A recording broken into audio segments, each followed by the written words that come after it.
आत्मनिर्भरता और आत्मसम्मान की खोज। एक समय की बात है, एक युवक अपने जीवन की असफलताओं और लोगों के व्यवहार से बहुत दुखी था। वो एक बौद्ध भिक्षु के पास गया और अपनी व्यथा सुनाई। उसने कहा, गुरुदेव, मैं सबके साथ अच्छा करता हूं, फिर भी लोग मेरी कद्र नहीं करते। मैं बहुत मेहनत करता हूं, लेकिन हार जाता हूं। भिक्षु मुस्कुराए और उसे जीवन के ये 5 अनमोल पाठ सिखाए। 1. आत्मसम्मान की कीमत। भिक्षु ने कहा, पुत्र, सम्मान सबका करो, पर इज्जत उसी को दो जो तुम्हारी कदर करे। अगर तुम खुद को मूल्यहीन समझोगे तो दुनिया तुम्हारे साथ वैसा ही व्यवहार करेगी। अपने जीने का अंदाज कभी मत खोना। 2. हार जैसी कोई चीज नहीं। जब युवक ने अपनी असफलताओं के बारे में बताया तो भिक्षु बोले, नई राहों पर चलने से मत डरो। जीवन में सिर्फ 2 परिणाम होते हैं, या तो जीत या फिर सीख।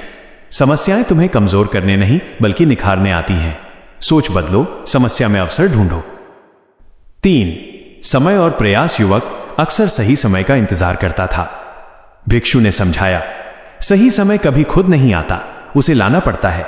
जो सिर्फ प्रतीक्षा करते हैं वे पीछे रह जाते हैं। अपने अवसर स्वयं निर्मित करो और ईमानदारी से कोशिश करो। 4. रिश्तों की असलियत। भिक्षु ने एक कड़वा सच बताया, अक्सर रिश्ते जरूरतों के तराजू पर तौले जाते हैं।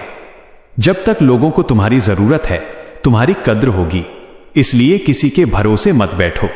खुद को इतना सक्षम बनाओ कि तुम्हारी पहचान तुम्हारी मेहनत से बने, न कि किसी के सहारे से। 5. मौन की शक्ति और असली सुंदरता। उन्होंने अंत में कहा, जब कोई तुम्हारी कदर न करे तो चुपचाप दूर हो जाना ही सबसे बड़ा उत्तर है। असली सुंदरता शरीर या कपड़ों में नहीं बल्कि आत्मा की पवित्रता और तुम्हारे कर्मों में है। कहानी की सीख। युवक समझ गया कि खुश रहने के लिए किसी से उम्मीद रखना छोड़ना होगा। उसने सीखा कि जो था वो अच्छा था, जो बाकी है वो बेहतर है, और जो आगे होगा वो बेहतरीन होगा। वो युवक अब एक शांत और सफल जीवन की ओर बढ़ चला, क्योंकि उसे समझ आ गया था कि उसकी खुशी की चाबी उसके अपने हाथों में है। उस युवक और बौद्ध भिक्षु की यह कहानी आगे और भी गहरी होती गई। जब युवक ने उन 5 पाठों को समझ लिया, तब उसने भिक्षु से पूछा, गुरुदेव, जब दुनिया मुझे नीचा दिखाने की कोशिश करे या मेरी निंदा करे, तब मैं अपने मन को शांत कैसे रखूं? भिक्षु ने उसे पास के एक वृक्ष के नीचे बैठाया और कहानी को आगे बढ़ाया। कहानी का अगला भाग, मन की शांति और कर्म का फल। 6. निंदा को अपनी शक्ति बनाओ।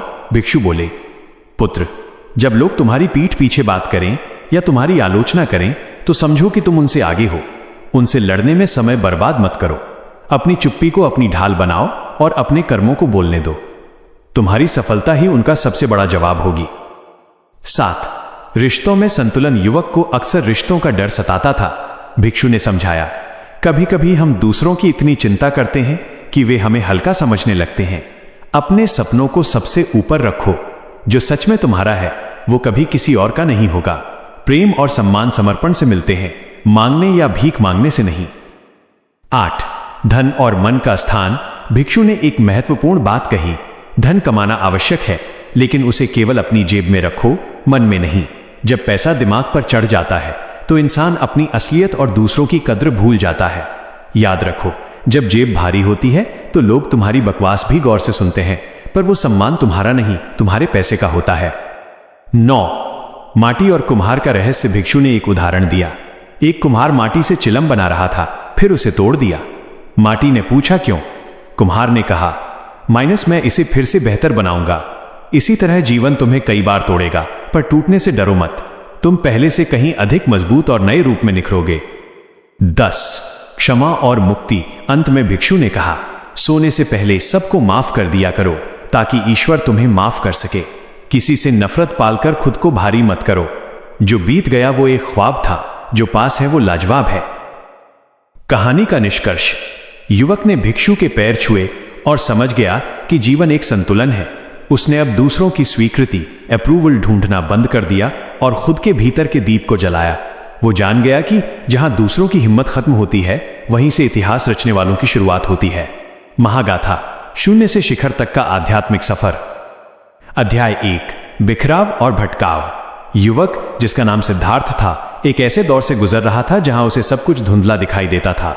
उसके पास न तो धन था, न ही कोई सच्चा मित्र जिसे वो प्रेम समझता था। वो जरूरत पूरी होते ही साथ छोड़ गया। वो अक्सर सोचता, क्या मैं इतना बुरा हूं कि कोई मेरी कद्र नहीं करता? जब वो भिक्षु के पास पहुंचा तो उसकी आंखों में आंसू थे। भिक्षु ने उसकी ओर देखा और शांति से कहा, सिद्धार्थ, सम्मान सबका करो, परंतु इज्जत उसी को दो जो तुम्हारी कदर करता हो। उन्होंने आगे समझाया कि जब हम एक तरफा सम्मान देते हैं तो हम वास्तव में अपने आत्मसम्मान को चोट पहुंचाते हैं। खुद को इतना मूल्यहीन मत बनाओ कि कोई भी तुम्हारे साथ जैसा चाहे वैसा व्यवहार कर सके। अध्याय 2, नजरिए का बदलाव। सिद्धार्थ ने अपनी हार का दुख जताया। भिक्षु ने उसे एक ऊंचे पहाड़ की ओर इशारा करते हुए कहा, नई राहों पर चलने से मत डरो। जीवन में हार जैसी कोई चीज नहीं होती, या तो जीत मिलती है या फिर सीख। उन्होंने सिखाया कि हर समस्या तुम्हें कमजोर करने नहीं बल्कि मजबूत बनाने आती है। सोच का ही अंतर होता है, कोई समस्या में अवसर देखता है तो कोई अवसर में समस्या। सिद्धार्थ को महसूस हुआ कि वो अब तक सही समय का इंतजार कर रहा था। भिक्षु ने टोकते हुए कहा, सही समय स्वयं नहीं आता, उसे लाना पड़ता है। अपने अवसर स्वयं निर्मित करो। अध्याय 3, रिश्तों की कड़वी और मीठी हकीकत। जैसे जैसे दिन बीतते गए, सिद्धार्थ ने समाज में अपनी जगह तलाशनी शुरू की। उसने देखा कि लोग उसकी उपेक्षा करते थे क्योंकि उसकी जेब खाली थी। भिक्षु की वाणी उसके कानों में गूंजी, खाली जेब में न दोस्ती टिकती है और न ही मोहब्बत। ये दुनिया दिल से नहीं बल्कि अपनी जरूरतों से तुम्हें याद करती है। लेकिन भिक्षु ने उसे एक आशा की किरण भी दी। उन्होंने कहा कि सच्चा प्रेम और सच्ची दोस्ती दुर्लभ होती है जो समय और परिस्थिति से परे हो। उन्होंने सिद्धार्थ को सिखाया कि अगर सच्चे रिश्ते और सच्चे मित्र साथ हों तो जिंदगी का हर सफर खूबसूरत लगने लगता है, चाहे सफर बड़ी गाड़ी में हो या पैदल। अध्याय 4, कर्म की अग्नि और सफलता का जुनून। सिद्धार्थ ने तय किया कि वो अब अपनी पहचान खुद बनाएगा। उसने अपनी मेहनत और समर्पण से काम करना शुरू किया। भिक्षु ने उसे प्रेरित किया, खुद को इतना बदल दो कि तुम्हारी तरक्की देखकर लोग हैरान रह जाएं। उसने दिन रात एक कर दिया। भिक्षु ने उसे एक व्यावहारिक लक्ष्य दिया, मेहनत इतनी करो कि जब खुद की कमाई की कार बाहर खड़ी हो तो गर्व से पिता से कह सको, चलो पापा चाय पीने चलते हैं। यही असली सफलता है, जब तुम्हारी मेहनत अपनों के चेहरे पर खुशी ला सके। अध्याय 5, आंतरिक युद्ध और मौन की विजय। सफलता के साथ निंदा भी आई। जो लोग कल तक उसे जानते नहीं थे अब उसकी बुराई करने लगे। सिद्धार्थ विचलित होने लगा।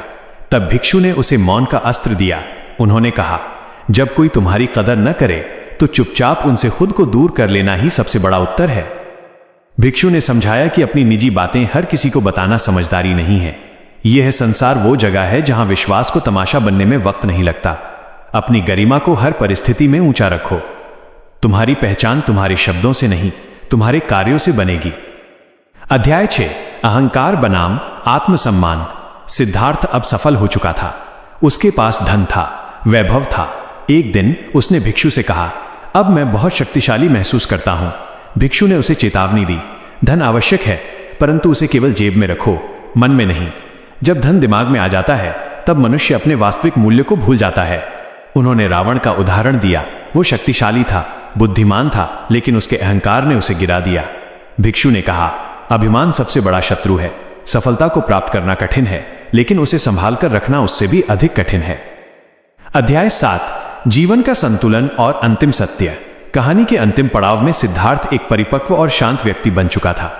उसने सीखा कि किस्मत मेहनत से बदलती है, केवल सोचने से नहीं।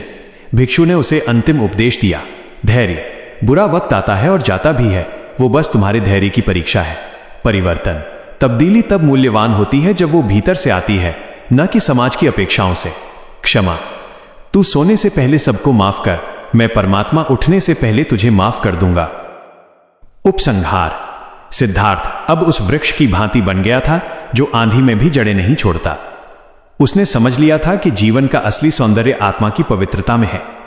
वो अब हर पल खुश रहता था क्योंकि उसने किसी से कोई उम्मीद रखना छोड़ दिया था। उसने अपनी आंखें बंद की और मुस्कुराया क्योंकि उसे पता था जो था वो अच्छा था, जो बाकी है वो बेहतर है, और जो आगे होगा वो बेहतरीन होगा। ये कहानी हमें सिखाती है कि हमारी खुशी की चाबी हमारे अपने कर्मों और हमारे नजरिए में है।